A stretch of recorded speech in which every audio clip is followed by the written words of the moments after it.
கந்தா கடம்பா திருமுருகையா சிவகார்த்திகேயா மால்மருகா செந்தமிழில் திருப்புகழ் பாடி நின்றால் மனம் மிஞ்சிடும் இன்பம் விளையுதையா. சிரகிரி வேலவனை காண்கையிலே விழி ஓரம் கண்ணீர் பெருகிடுமே.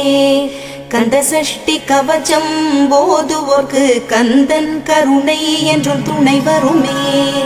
பங்குனி உத்திர நாளினிலே உனை நினைந்தே காவடி சுமந்து வந்தோம். புன்னகை புரியும் ஷண்முகனே உன் சன்னதி தேடி ஓடி வந்தோம். உன் பதம் பணிவது என் தவமே, என் மனதில் நிறைந்திடும் உன்முகமே. ஷண்முக பிரிய குஹ குரு சரவணனே வந்தே இன்னருளை தர வேண்டும்.